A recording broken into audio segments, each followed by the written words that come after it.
Assalamualaikum warahmatullahi wabarakatuh, anak-anak sekalian. Waalaikumsalam warahmatullahi wabarakatuh. Alhamdulillah ya, syukur pada Allah Subhanahu wa taala.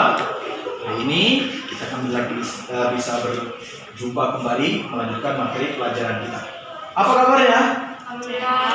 Alhamdulillah, mudah-mudahan kita senantiasa dalam keadaan sehat walafiat ya.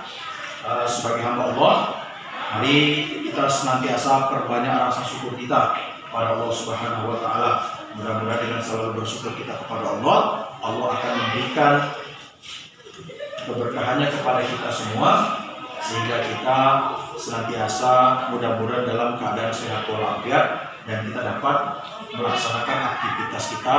Salah satunya yaitu hari ini yang akan kita laksanakan adalah kegiatan belajar kita, pertemuan dalam minggu ini. Baik anak-anak sekalian, sebelum kita melangkah kepada materi pembahasan kita hari ini, mari terlebih dahulu kita berdoa bersama.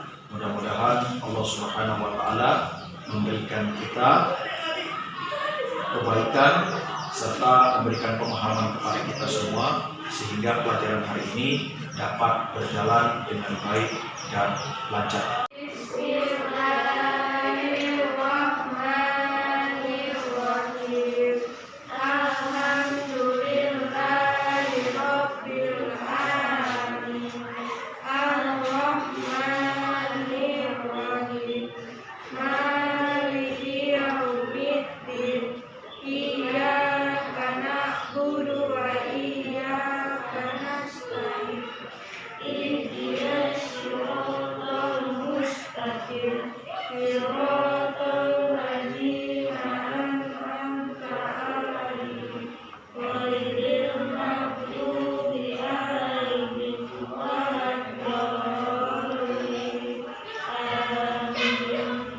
Hari ini pertemuan kita pada pagi hari ini, insya Allah kita akan melanjutkan materi kita, yang mana pada pertemuan yang sebelumnya kita sudah membahas tentang sholat. Ya, jadi sholat itu adalah kewajiban yang harus kita kerjakan. Oleh karena sholat merupakan salah satu yang menjadi rukun Islam dalam keyakinan akidah kita, bahwa setiap umat muslim diwajibkan untuk melaksanakan sholat. Sholat yang 5 waktu yang merupakan kewajiban bagi kita umat manusia, khususnya umat muslim sedunia. Baik, sebelum kita melangkah ke materi berikutnya, nah di sini sedikit Bapak mau tahu lagi nih ya tentang pemahaman kamu terkait sholat sebagaimana materi yang sudah kita pelajari pada pertemuan yang lalu ya. Jadi di antara hal-hal yang harus kita perhatikan di dalam sholat adalah menjaga diri kita dari yang dapat membatalkan sholat. Nah, coba siapa yang tahu apa saja hal-hal yang dapat membatalkan sholat? Ya, silakan Kak. Ya, hal-hal yang membatalkan sholat itu adalah hal-hal yang membatalkan wudhu. Artinya kalau wudhunya batal, maka sholatnya pun batal. Bagus ya. Jadi ini salah satu hal yang harus kita perhatikan dalam menjaga sholat kita, agar sholat kita tetap dikategorikan sholat yang sah. Ya, mudah-mudahan sholat kita diterima oleh Allah Subhanahu wa taala. Nah, materi hari ini kita akan melanjutkan nih ya tentang sholat ya, yaitu sholat jamak dan qashar ya. Salah satu sholat yang harus kita pahami, yang harus kita kuasai, yang harus kita tahu adalah sholat jamak dan qashar. Nah, apa dan bagaimana sholat jamak dan qashar ini? Sebelum kita lanjutkan melangkah lebih jauh dalam membahas jamak dan qashar, nah, coba ada yang tahu gak nih apa itu yang namanya jamak? Ya, silakan Kak. Ya, jamak itu artinya menggabung ya. Ya, jadi hari ini kita akan sama-sama membahas, mempelajari dan mengupas tuntas tentang sholat jamak dan qashar. Mudah-mudahan dengan mempelajari materi ini kita paham, kita bisa tahu apa dan bagaimana yang namanya sholat jamak dan qashar serta tata cara dalam pelaksanaan sholat jamak dan qashar.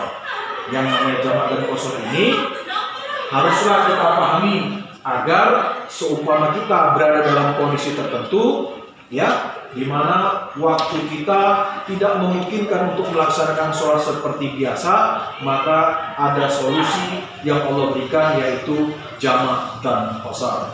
Baik anak-anak sekalian, nah untuk materi kita hari ini di sini sebagai pembahasan, nah di sini Bapak sudah menyediakan materi yang terangkum dalam video.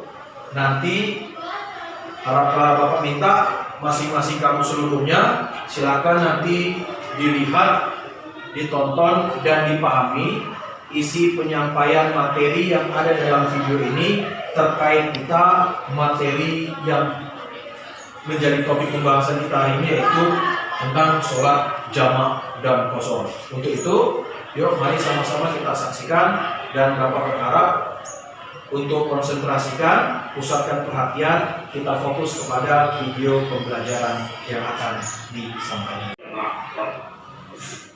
Ini adalah dua sholat yang berbeda. Pertama yaitu tentang sholat qashar. Sholat qashar yaitu sholat yang diringkas jumlah rakaat dari 1 rakaat menjadi 2 rakaat dengan syarat harus sebagai musyafir. Jadi meningkat dari 4 rakaat menjadi 2 rakaat, itu namanya sholat qashar. Sholat jamak dan qashar yaitu setelah subuh 3 rakaat dan qashar akan meningkat. Kenapa?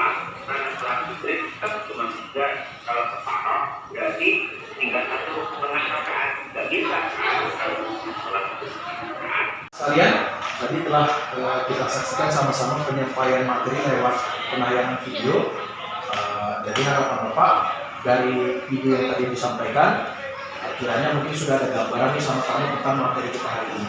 Nah untuk berikutnya, Bapak akan kasih waktu kamu masing-masing ya, untuk kiranya dapat menggali lebih dalam lagi tentang materi pembahasan kita. Jadi silakan masing-masing untuk mencari muatan materi kita, bisa menggunakan buku paketnya dan juga boleh menambahkan dengan literatur seperti halnya media yang ada di internet. Silakan cari nanti serta rumuskan, gali lebih dalam lagi ya. Kemudian nanti harapan Bapak masing-masing kamu nanti sudah ada mendapatkan konsep-konsep yang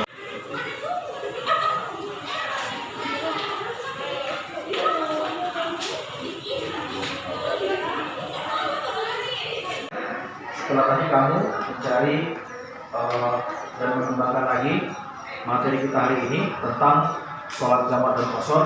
Berikutnya nanti setelah ini Bapak akan persilakan kamu masing-masing ya, diantaranya mungkin mewakili untuk menyampaikan hasil presentasinya terkait materi yang kita pelajari hari ini. Assalamualaikum warahmatullahi wabarakatuh.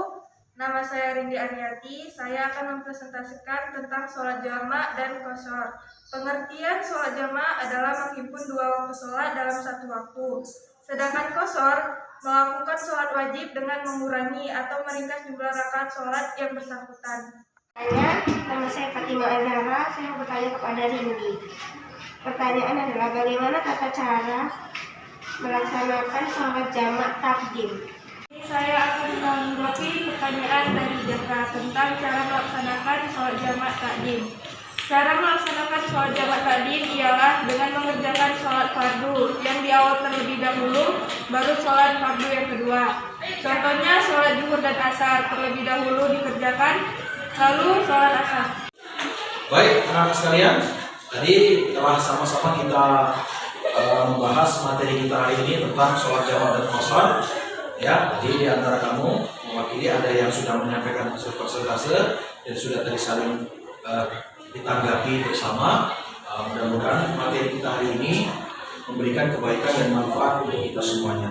Intinya yang dikatakan dengan sholat jamaah dan qashar adalah menggabungkan dua sholat dikerjakan pada satu waktu. Ya, sedangkan qashar adalah meringkas ya, jumlah rakaat yang 4 menjadi 2 rakaat.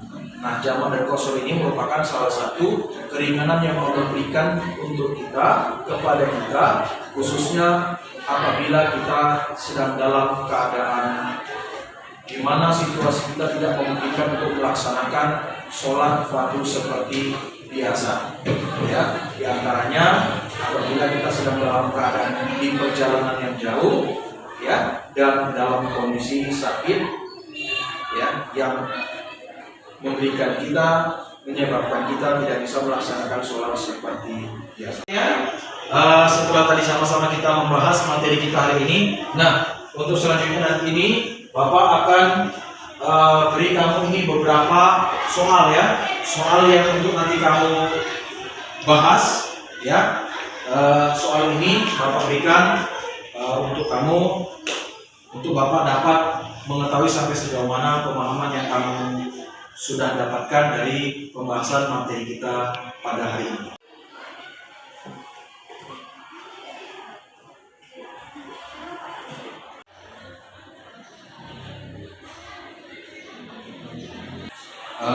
Demikian tadi materi pembahasan kita hari ini.